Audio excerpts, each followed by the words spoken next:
बहुत समय पहले की बात है। एक गांव के मंदिर में एक पुजारी था। वो पुजारी अपना सारा समय मंदिर की सफाई, पूजा पाठ, आने जाने वालों के लिए पूजा करने में ही अपना समय बिताता था। उसके परिवार में कोई नहीं था और वो अपना खाना पीना मंदिर में होने वाले चढ़ावे से ही चलाता था। वो पुजारी व्यवहार का बहुत अच्छा था।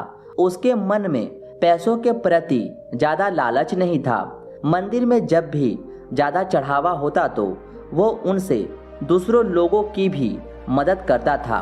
पुजारी मन ही मन ये भी सोचता था कि मंदिर के चढ़ावे से थोड़ा बहुत बचत भी होती तो भविष्य के लिए अच्छा हो जाता। लेकिन गांव का मंदिर था तो वहाँ लोगों का आना जाना कम होता था।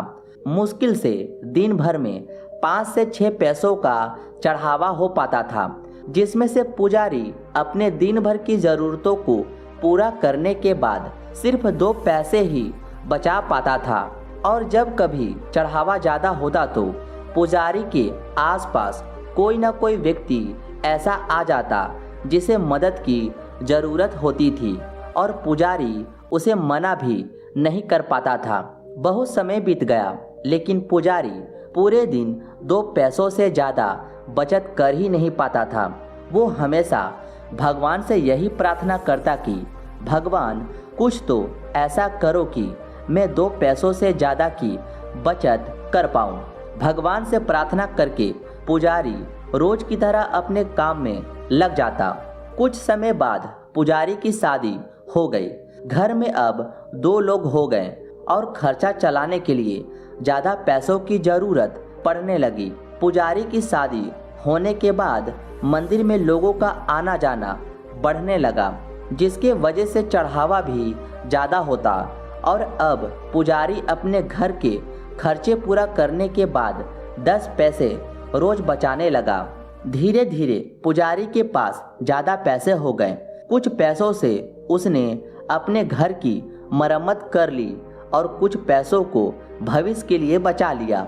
कुछ समय बाद पुजारी की संतान हुई और अब वो 2 से 3 हो गए। पुजारी की संतान होने के बाद अब पुजारी ने देखा कि वो अपनी दिन भर की ज़रूरतें पूरी करने के बाद 15 पैसे बचा लेता है। धीरे धीरे बच्चा बड़ा हुआ और स्कूल जाने लगा। अपनी बचत के पैसों से पुजारी अपने बच्चे की पढ़ाई का खर्चा चलाता था। जैसे जैसे बच्चे की उम्र बढ़ती गई और पढ़ाई का खर्चा बढ़ने लगा, वैसे वैसे ही मंदिर में चढ़ावा ज़्यादा होता चला गया। ज़्यादा लोग आने लगे और पुजारी के जीवन में पैसों की कोई कमी नहीं हुई। अपनी जिंदगी को इस तरह बदलता देख पुजारी ने एक दिन भगवान से प्रार्थना करी और पूछा कि भगवान, मैं रोज के 2 पैसे बचाता था और बहुत कोशिश करने के बाद भी मैं कभी भी 2 पैसों से ज़्यादा नहीं बचा पाया। लेकिन आज मैं सब खर्चे करने के बाद भी 30 पैसे बचा लेता हूँ, जो कि मेरे और मेरे परिवार के लिए बहुत है। इस सब की वजह क्या है भगवान? क्या ये आपकी कृपा है या फिर मेरा भाग्य? ऐसा कहकर पुजारी अपने रोज के कामों में लग गया। रात हुई और जिस समय पुजारी गहरी नींद में था, उस समय भगवान उसके सपने में आए और बोले, भक्त, न तुम्हारा भाग्य बदला है और ना ही मैंने कोई कृपा करी है। तुमने जिस दिन शादी करी और तुम्हारे घर जो स्त्री आई, उसके आने से तुम 10 पैसे बचाने लगे, जिसमें 8 पैसे तुम्हारी पत्नी के भाग के थे, जिसकी वजह से तुम दोनों के पेट भर खाने पीने और बाकी ज़रूरतों की पूर्ति होने लगी। फिर तुम्हारी संतान हुई और उसके होने के बाद तुम 15 पैसे बचाने लगे, जिसमें से 5 पैसे तुम्हारे संतान के भाग्य के थे। और आज जो तुम 30 पैसे बचा रहे हो, उसमें से 15 पैसे तुम्हारे बच्चे की पढ़ाई और उसके बेहतर भविष्य के भाग के हैं।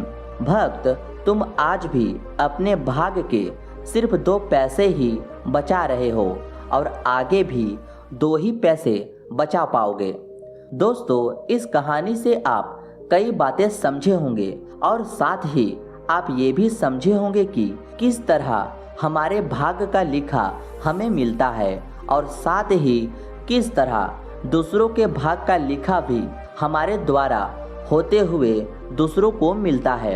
आपने देखा होगा कि कई बार लोग पार्टनरशिप में किसी काम की शुरुआत करते हैं और धीरे धीरे वो काम बहुत चलने लगता है और जब काम चलने लगता है, इनकम होने लगती है, तो वो लोग पार्टनरशिप तोड़कर खुद का काम शुरू कर लेते हैं और फिर वो जो काम शुरू करते हैं वो नहीं चलता है और उन्हें नुकसान होने लगता है। इसका कारण भी भाग्य ही है। कई दफ़ा ऐसा होता है कि दूसरे के अच्छे भाग्य की वजह से हमारा भी अच्छा होने लगता है, लेकिन हम ये बात नहीं समझ पाते और ज़्यादातर लोग ऐसी बातों को मानते भी नहीं है। कई बार हमारा भाग्य हमारे दोस्त, हमारे पार्टनर, हमारे परिवार के लोगों के भाग्य से भी जुड़ा होता है और जब तक हम उनके साथ होते हैं तब तक हमारे साथ सब कुछ अच्छा होता है और जब हम उनसे दूर होते हैं तो हमारे साथ चीज़ें ज़्यादा अच्छी नहीं होती। दोस्तों, जिस तरह किसी और के भाग्य की अच्छी चीज़ों से हमारा अच्छा होता है, उसी तरह इसका उल्टा भी होता है और दूसरों के बुरे भाग्य की वजह से हमारा भी बुरा होने लगता है। यही भाग्य का खेल है जो सारी जिंदगी हमारे साथ चलता रहता है। अगर आप ऐसी बातों को नहीं मानते हैं और भाग्य पर विश्वास नहीं करते तो इस कहानी को अच्छे से 2 या 3 बार फिर से सुने और अपने मन में सोचे कि क्या सच में ऐसा होता है। क्या आज तक आपके साथ ऐसा कुछ हुआ है जिसमें किसी और की वजह से आपको फायदा हुआ या फिर आपके परिवार में किसी सदस्य के बढ़ने से आपके साथ कुछ बेहतर हुआ? इन सवालों के जवाब जब आप खुद को देंगे तो इस कहानी से मिलने वाली सीख को आप बेहतर तरीके से समझ लेंगे। उम्मीद करता हूं दोस्तों आपको ये छोटी सी कहानी अच्छी लगी हो। हाँ, तो इस वीडियो को एक लाइक ज़रूर कर दें।